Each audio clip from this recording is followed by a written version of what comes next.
Dear students अस्सलाम वालेकुम। Second year biology के लेक्चर में डियर स्टूडेंट्स आपको वेलकम करते हैं। डियर स्टूडेंट्स, प्रीवियस लेक्चर में हमने लॉ ऑफ सेग्रीगेशन को कंप्लीट किया था। आज के टॉपिक में हम डिस्कस करने जा रहे हैं टेस्ट क्रॉस को। तो dear students, law of segregation में हमने पढ़ा कि एक ट्रेट को कंट्रोल करने के दो अलील जब एक दूसरे से सेपरेट होते हैं तो गेमीट में उनमें से एक अलील दाखिल होता है, और जब वो स्पर्म और एग फ्यूज्ड होते हैं फर्टिलाइजेशन के टाइम पे तो दोबारा से वो पेयर्ड अप हो जाते हैं। अब वो किस तरह से पेयर्ड अप होते हैं ये रैंडम है, वो होमोजाइगस हेट्रोजाइगस कोई भी कॉम्बिनेशन डेवलप कर सकते हैं। डियर स्टूडेंट्स, आज के टॉपिक में हम पढ़ने जा रहे हैं टेस्ट क्रॉस को। और टेस्ट क्रॉस इसलिए बनाया गया है कि अगर हमारे पास कोई डोमिनेंट फिनोटाइप का प्लांट हो, जैसे कि टॉल हाइट वाला प्लांट हो, राउंड सीड वाला प्लांट हो, हम उसका फिनोटाइप तो देखकर डिटरमिन कर सकते हैं मगर हम उसका जीनोटाइप मालूम नहीं कर सकते।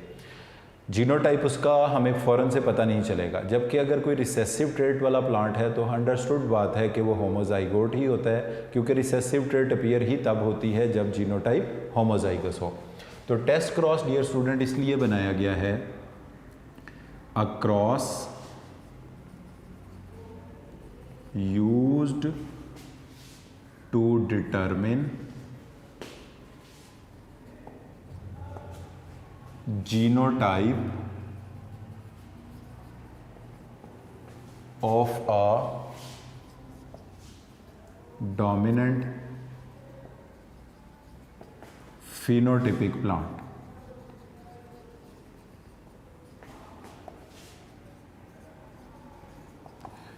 A cross used to determine genotype of a dominant phenotypic plant is known as test cross।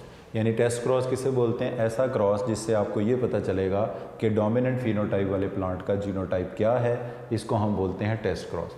अब इस क्रॉस में किया क्या जाता है, जो डोमिनेंट फिनोटाइप वाला प्लांट होता है उसको उसके रिसेसिव से क्रॉस किया जाता है। In this cross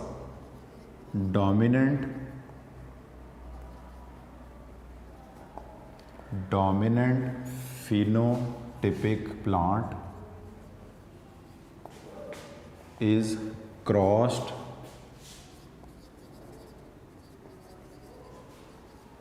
with its recessive। Dominant phenotypic plant को उसके रिसेसिव से क्रॉस किया जाता है और उसके रिजल्ट से फिर हमें पता चलता है कि ये डोमिनेंट फिनोटिपिक प्लांट होमोजाइगोट है या हेट्रोजाइगोट है। अब इसमें हम वन बाय वन इसको डिस्कस करते हैं। फॉर एग्ज़ाम्पल केस नंबर 1 में, केस 1 इसका होगा कि अगर फॉर एग्ज़ाम्पल हमारे पास डोमिनेंट फिनोटिपिक टाइप वाला प्लांट होमोजाइगोट है। फॉर एग्ज़ाम्पल हम यहाँ लिखते हैं राउंड सीड। राउंड सीड जो हैं ये डोमिनेंट हैं, इसको मेल ले लें। इसका रिसेसिव जो होगा वो होगा रिंकल्ड सीड। रिंकल्ड सीड तो डेफिनेटली स्मॉल आर ही होंगे।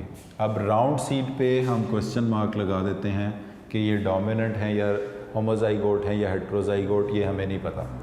अगर हम इस रिंकल्ड सीड को लेते हैं तो यहाँ से एक अलील गेमीट के अंदर दाखिल होगा, ये फीमेल प्लांट है। फॉर एग्ज़ाम्पल हम इसके क्वेश्चन मार्क को सॉल्व कर देते हैं, हम कहते हैं लेट्स इट इज़ होमोजाइगोट। अगर ये होमोजाइगोट है तो इधर से भी एक ये गेमीट में दाखिल होगा, फर्टिलाइजेशन होगी तो बनेगा कैपिटल आर स्मॉल आर। ये हमारे पास होगी P1 जनरेशन, उसका हमने फिनोटाइप लिखा, जीनोटाइप लिखा, गेमीट्स लिखे, फर्टिलाइजेशन हुई, ये हमें मिल गई F1 जनरेशन। अब इसमें अगर अपीयर होता है 100% डोमिनेंट ट्रेट तो इसका मतलब है कि जो गिवन प्लांट है वो होमोजाइगोट है।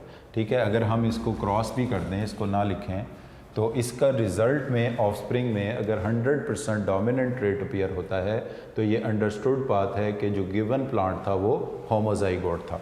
किस तरह का होमोजाइगोट? इस तरह का, कैपिटल आर इधर का। तो रिज़ल्ट इसका क्या होगा? गिवन plant is होमोजाइगोट, जो गिवन प्लांट है वो होमोजाइगोट है। इसी तरह डियर स्टूडेंट अगर हम इसका केस नंबर 2 स्टडी करें, केस नंबर 2 क्या होगा जिसमें ये गिवन प्लांट हेट्रोजाइगोट होगा, तो फिर क्या इसका रिजल्ट निकलेगा। तो केस 2 में क्या हो सकता है कि ये हेट्रोजाइगोट हो सकता है। इसी तरह P1 जनरेशन फिनोटाइप लिख लिया, इनके जीनोटाइप स्मॉल r, अगर ये हेट्रोजाइगोट हुआ तो ये कैपिटल R स्मॉल r होगा। अब इधर से तो एक ही किस्म के गेमीट बनेंगे, इधर से दो किस्म के गेमीट बनेंगे with capital R and with small r। अच्छा, अब इसमें क्या होगा कि जब इनकी फर्टिलाइजेशंस होंगी तो फर्टिलाइजेशंस के नतीजे में इस तरह का कॉम्बिनेशन डेवलप होगा, स्मॉल r इधर से कैपिटल R स्मॉल r, जब ये इकट्ठे होंगे तो कैपिटल R स्मॉल r और ये क्या होंगे स्मॉल r स्मॉल r। अब ये वाले प्लांट जो होंगे 50% राउंड होंगे यानी डोमिनेंट ट्रेट वाले, और ये 50% जो होंगे रिंकल्ड होंगे रिसेसिव ट्रेट वाले। अब रिज़ल्ट में 50% डोमिनेंट प्लांट हैं और 50% रिसेसिव ट्रेट वाले प्लांट हैं, तो इससे ये पता चलता है कि गिवन प्लांट जो है वो हेट्रोजाइगोट है। यानी सिंपल अब हो गया कि अगर हमारे टेस्ट क्रॉस का रिज़ल्ट 100% डोमिनेंट ट्रेट हो तो गिवन प्लांट होमोजाइगोट है, और अगर 50% रिसेसिव और 50% डोमिनेंट ट्रेट हो तो गिवन प्लांट जो है वो हेट्रोजाइगोट है। तो डियर स्टूडेंट टेस्ट क्रॉस का एक इम्पॉर्टेंट टॉपिक है, ये लॉन्ग क्वेश्चन में भी पूछा जा सकता है, और इसको सबसे पहले आप डिफाइन करेंगे। A cross which is used to determine the genotype of dominant phenotypic plant is known as test cross। और इस टेस्ट क्रॉस में क्या किया जाता है, डोमिनेंट फिनोटिपिक प्लांट को उसके रिसेसिव के साथ क्रॉस किया जाता है। अब इसके दो केसेस हो सकते हैं कि डोमिनेंट फिनोटाइप वाला प्लांट अगर होमोजाइगोट होगा तो 100% ऑफस्प्रिंग जो होंगे वो डोमिनेंट ट्रेट शो कर रहे होंगे, अगर वो हेट्रोजाइगोट होगा तो ऑफस्प्रिंग में 50% रिजल्ट में 50% डोमिनेंट और 50% रिसेसिव ट्रेट होगी। इसके बाद डियर स्टूडेंट्स हमारे पास जो टॉपिक आ रहा है वो है लॉ ऑफ इंडिपेंडेंट असॉर्टमेंट का, मगर इसको स्टडी करने से पहले हम ये स्टडी करेंगे कि डाई हाइब्रिड्स क्या होते हैं। प्रीवियस लेक्चर्स में हमने पढ़ा होगा कि मोनो हाइब्रिड क्या होते हैं, उसमें हमने कहा था offspring produced by cross fertilisation of one contrasting pair of true breed और pure breed plant is known as monohybrid. अगर इसी डेफिनेशन में सिर्फ हम एक वर्ड चेंज कर दें और वो वर्ड हम क्या लगा दें, टू कंट्रास्टिंग पेयर का, तो ये मोनो हाइब्रिड की बजाय क्या बन जाएगा, डाई हाइब्रिड बन जाएगा।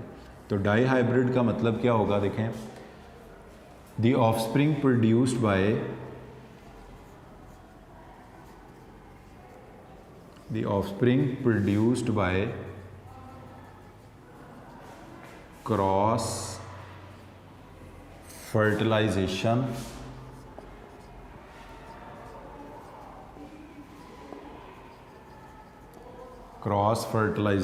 of two contrasting pairs of true breed और pure breed plants, the offspring produced by cross fertilisation of two contrasting pair of true breed और pure breed plants are known as dihybrids. इनको कहा जाएगा die hybrid. यानी दो contrasting pair को जब आप एक ही क्रॉस में फॉलो करेंगे तो उसके नतीजे में जो F1 की ऑफस्प्रिंग आपको मिलेगी, इसको कहेंगे डाई हाइब्रिड। अब दूसरी टर्म जो यहाँ हमने डिस्कस करनी है वो है डाई हाइब्रिड क्रॉस। तो डाई हाइब्रिड क्रॉस का मतलब होता है self pollination among dihybrids, self pollination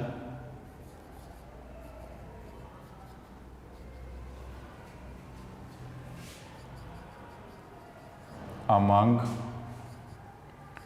dihybrids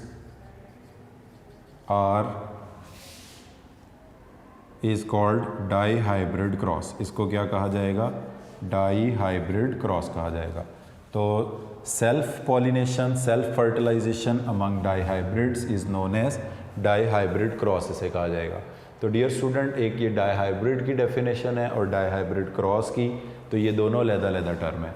इसके बाद नेक्स्ट हम देखते हैं जो टर्म हमने डिस्कस करनी है वो है प्रोबेबिलिटी। प्रोबेबिलिटी का मतलब होता है chance of an event to occur. Probability कहते हैं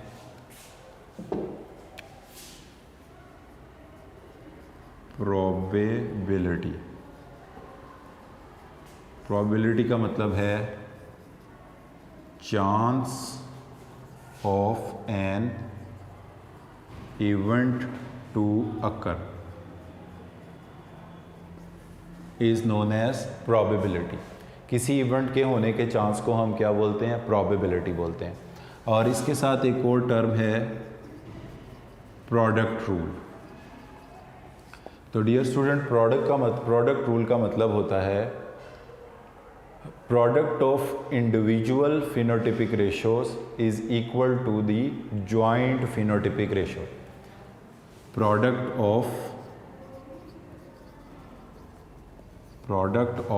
मतलब multiple, product of individual phenotypic ratios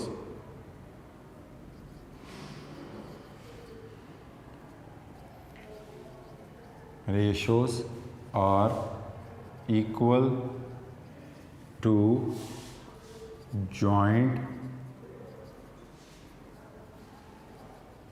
phenotypic ratio। Individual phenotypic ratios की प्रोडक्ट जॉइंट फिनोटिपिक रेशियोज की प्रोडक्ट के इक्वल होती है। इसको डियर स्टूडेंट हम कहते हैं प्रोडक्ट रूल। फॉर एग्जांपल हम इसकी एक एग्जांपल ले लेते हैं। एक हमारे पास होते हैं राउंड सीड। अब राउंड सीड का होना एक डोमिनेंट करेक्टर है। F2 में इसकी रेशो होती है 3/4। अब इसके साथ हम एक कलर ले लेते हैं येलो। येलो भी एक डोमिनेंट करेक्टर है और डोमिनेंट करेक्टर की रेशो होती है 3/4। तो येलो राउंड अगर अकेला हो तो कितना होगा? 3/4। येलो अगर अकेला हो तो ये भी कितना होगा? 3/4। मगर जब हम इनका कंबाइंड फिनोटिपिक इफेक्ट देखेंगे कि राउंड येलो सीड्स वाले प्लांट्स कितने पैदा होंगे, तो उसमें हम 3/4 को 3/4 से मल्टीप्लाई करेंगे, जो कि आएगा 9/16। यानी 16 प्लांट में से 9 प्लांट ऐसे होंगे जो कि राउंड येलो सीड्स वाले होंगे। इसी तरह अगर कोई हमें कहता है कि राउंड और ग्रीन की रेशो बताएं कितनी आएगी, तो राउंड और ग्रीन। अच्छा, अब हमें पता है कि ग्रीन रिसेसिव है, राउंड डोमिनेंट है। डोमिनेंट 3/4 होता है और रिसेसिव 1/4 होता है। तो इसकी रेशो कितनी निकलेगी? 3/16। तो इस तरह देखें, इंडिविजुअल फिनोटिपिक रेशो को, राउंड की अलहदा फिनोटिपिक रेशो है, येलो की अलहदा, जब आप इनको आपस में मल्टीप्लाई कर देंगे तो आपके पास जॉइंट फिनोटिपिक रेशो आ जाएगी। चाहे ये 2 ट्रेड्स के लिए हो, 3 ट्रेड्स के लिए हो, 4 कितने के लिए भी हो। तो इसको हम बोलते हैं प्रोडक्ट रूल। कि प्रोडक्ट रूल में क्या किया जाता है? Product of individual phenotypic ratio, individual phenotypic ratios की प्रोडक्ट इक्वल होती है जॉइंट फिनोटिपिक रेशो के। इस रूल को कहा जाता है प्रोडक्ट रूल। तो 4 डेफिनेशन डियर स्टूडेंट्स हमने इस टॉपिक को स्टार्ट करने से पहले डिस्कस की हैं। डाईहाइब्रिड्स, डाईहाइब्रिड का मतलब ये है cross fertilisation, cross pollination among 2 contrasting pairs of trait result in an offspring is known as dihybrid. यानी 2 कंट्रास्टिंग पेयर के true breed, pure breed plant को जब आप क्रॉस पॉलिनेट या क्रॉस फर्टिलाइजेशन करेंगे तो उससे पैदा होने वाले ऑफस्प्रिंग को कहा जाएगा डाईहाइब्रिड। और डाईहाइब्रिड की सेल्फ पॉलिनेशन को कहा जाएगा डाईहाइब्रिड क्रॉस। और प्रोडक्ट रूल बोलते हैं chance of an event to occur. और प्रोबेबिलिटी को कैलकुलेट किया जाता है प्रोडक्ट रूल के ज़रिए। जैसे फॉर एग्जांपल राउंड और येलो सीड होने के कितने चांस हैं? 9/16। अब ये चांस हैं और इस चांस को हम क्या बोलते हैं? प्रोबेबिलिटी बोलते हैं। इसको आप यूँ भी समझ सकते हैं कि एक डाइस जो होता है वो लूडो का दाना जो है उस पर 6 नंबर लिखे हुए हैं।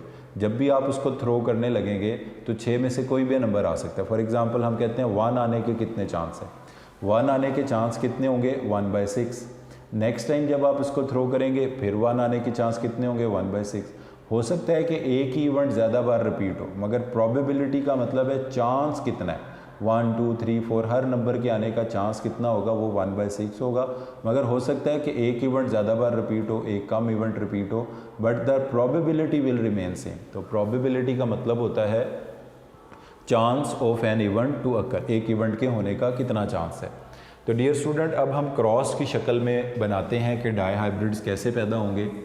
अब हम यहाँ पर दो ट्रेड्स को इकट्ठा स्टडी करेंगे, एक सीड की शेप है और दूसरा सीड का कलर है। एक सीड की शेप है और दूसरा सीड का कलर है। अब इसमें जो हम इसको क्रॉस को स्टार्ट करेंगे तो यहाँ से स्टार्ट करेंगे, हम इसमें लिखेंगे P1 और P1 में आपको पता है हम क्या लेते हैं, प्योर या ट्रू ब्रीड लेते हैं। तो P1 में लिए जाएंगे ट्रू ब्रीड या प्योर ब्रीड। अब इसके साथ हम यहाँ पर इसका क्या मेंशन करेंगे, फिनोटाइप। अच्छा, फिनोटाइप बोलते हैं फिजिकल अपीयरेंस ऑफ ट्रेड को बोलते हैं। अब हमारे पास फॉर एग्जांपल एक प्लांट है जिसके सीड्स हैं राउंड उनकी शेप है, येलो उनका कलर है। तो सीड की शेप एक अलहदा ट्रेट है, सीड का कलर एक अलहदा ट्रेट है।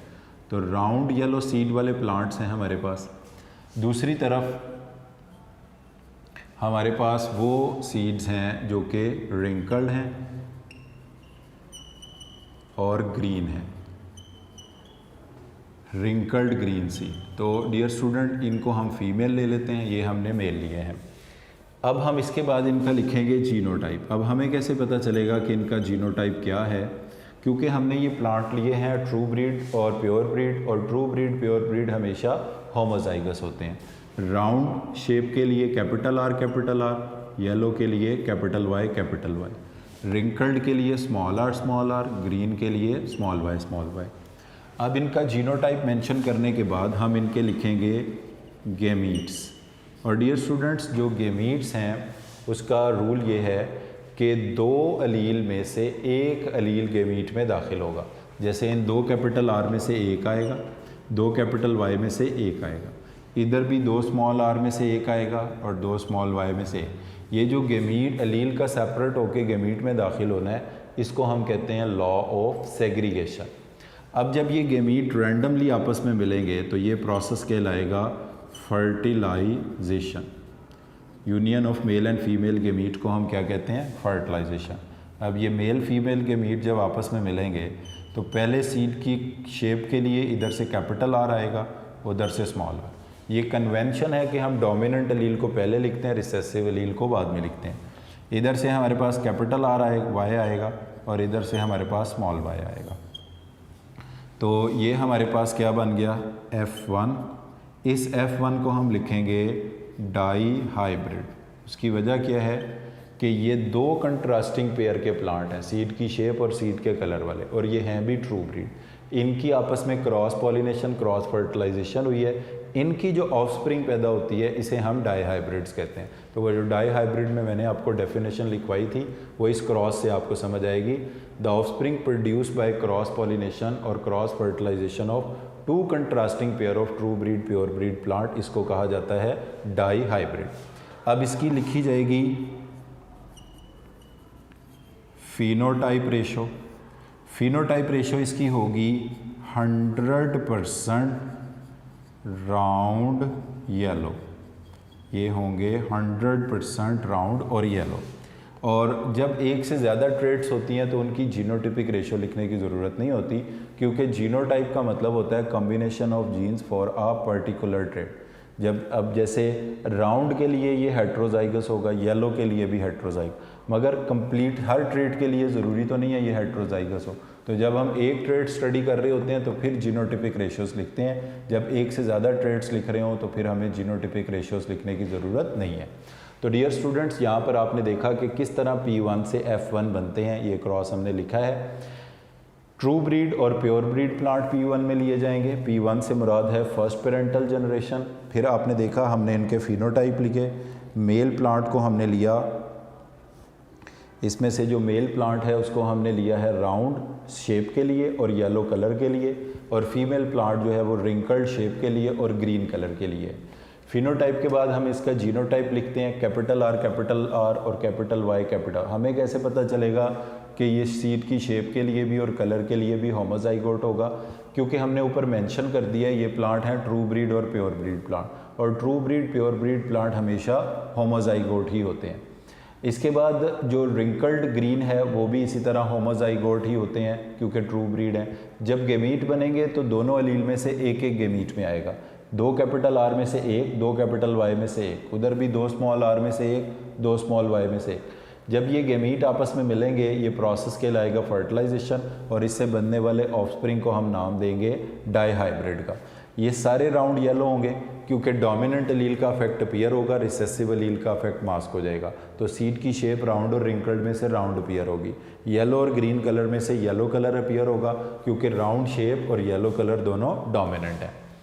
इसके बाद डियर स्टूडेंट्स किया जाएगा डाई हाइब्रिड क्रॉस, जिसको हम कहते हैं F1 cross F1। Self pollination among monohybrids को हम कहते हैं डाई हाइब्रिड क्रॉस। तो डाई हाइब्रिड क्रॉस अब कैसे किया जाएगा?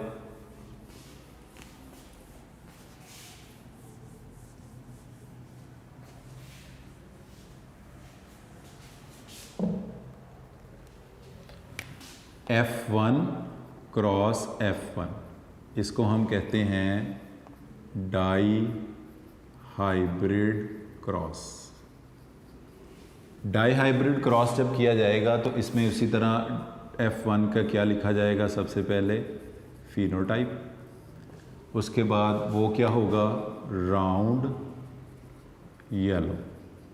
अब बेसिकली यहाँ पे मेल फीमेल सेम ही होंगे क्योंकि ये सेल्फ पॉलिनेशन हो रही है, और मेल फीमेल भी क्या होंगे? राउंड और येलो। अच्छा, अब हम इसकी जीनोटाइप लिखेंगे। जीनोटाइप में ये राउंड येलो के लिए हेट्रोजाइगोट होंगे, capital R, capital Y, small Y. इधर भी capital R, capital Y, small Y. इसके बाद जब इनके गेमीट्स बनेंगे तो ये एक इम्पॉर्टेंट स्टेप है कि दोनों अलील में से एक गेमीट में होना चाहिए। फॉर एग्ज़ाम्पल इधर से कैपिटल आर आता है तो उधर से भी कैपिटल वाई आ सकता है, कैपिटल आर के साथ स्मॉल वाई भी आ सकता है, स्मॉल आर के साथ कैपिटल वाई आ सकता है, और स्मॉल आर के साथ स्मॉल वाई। तो ये 4 किस्म के गेमीट बनेंगे। इसको लिखने का तरीका मैं आपको बता देता हूँ। 2 बार आप कैपिटल आर लिखें, 2 बार स्मॉल आर लिखें, इनके साथ अब कैपिटल वाई, स्मॉल वाई और कैपिटल वाई, स्मॉल वाई लिख दें। तो ये 4 किस्म के मेल, 4 किस्म के फीमेल गेमीट्स बनेंगे। अब इनकी प्रोबेबिलिटीज़ यानी फर्टिलाइजेशंस चेक करने के लिए आप एक प्यूनेट स्क्वायर बनाएंगे, और उस प्यूनेट स्क्वायर के अंदर 4 कॉलम होने चाहिए और 4 ही उसके अंदर रोज़ होनी चाहिए। अब इसमें आप लिखेंगे capital R, capital Y, capital R, small Y, small R, capital Y, small R, small Y. इधर भी यही लिखेंगे, capital R, capital Y, capital R, small Y, small R, capital Y, small R, small Y. तो अब जब ये gamete आपस में फ्यूज्ड होंगे, इनकी फर्टिलाइजेशन होगी, तो ये क्या बनेगा? Capital R, capital R, capital Y, capital Y. इसी तरह जब आप इस पूरे टेबल को फिल कर लेंगे तो इसके नतीजे में आपके पास जो रेशोज़ आएंगी वो ये हो सकता है कि राउंड और येलो सीड वाई भी पैदा हों इसमें, मगर राउंड के साथ कलर ग्रीन हो जाए ये भी हो सकता है। शेप रिंकल्ड हो मगर उसके साथ कलर येलो हो जाए ये भी हो सकता है, और रिंकल्ड शेप के साथ ग्रीन कलर हो ये भी हो सकता है। राउंड येलो की रेशो होती है 3/4 और मल्टीप्लाइड बाय 3/4, तो कंबाइंड फिनोटिपिक रेशो इनकी निकलेगी 9/16, यानी 16 में से 9 पौधे ऐसे होंगे जो कि राउंड येलो होंगे, सबसे ज़्यादा होंगे। उसके बाद जो राउंड और ग्रीन होंगे, राउंड होता है 3/4 अकेला हो तो, और ग्रीन होता है 1/4, तो ये बनेगा 3/16। रिंकल्ड अकेला हो तो 1/4 होता है, येलो अकेला हो तो 3/4 होता है, ये भी क्या बनेगा 3/16। रिंकल्ड अकेला 1/4 होता है, ग्रीन भी अकेला 1/4 होता है, और इसको आप कह सकते हैं 1/60। तो ये रेशो क्या बनेगी जी, इसको जब आप सिंप्लीफाई करके लिखोगे तो ये रेशो बनेगी 9:3:3:1। और इस टेबल को आप इसी तरह फिल कर सकते हैं। जैसे कि यहाँ पर आप क्या लिखते रहेंगे, capital R capital R, capital R small Y, फिर इसमें क्या लिखेंगे, capital R small R, capital Y small capital Y, capital R small R small Y, capital Y और स्मॉल वाई। इसी तरह जब आप इन सारों को फिल कर लेंगे तो इसका कंक्लूजन ये निकलेगा कि इसमें रेशो निकलेगी 9:3:3:1। ये जो हमने कैलकुलेशन की है इसको कहते हैं product rule. Individual phenotypic ratios को अगर आप आपस में मल्टीप्लाई कर दें तो उसके नतीजे में combined phenotypic effect, combined phenotypic ratio निकल आती है, जिसको हम कहते हैं प्रोडक्ट रूल। डियर स्टूडेंट्स, यहाँ पर आपने देखा कि पेरेंट्स में हमने राउंड शेप के साथ येलो कलर लिया था। राउंड शेप के साथ येलो कलर वाले प्लांट भी F2 के अंदर अपीयर हुए, ये F2 है।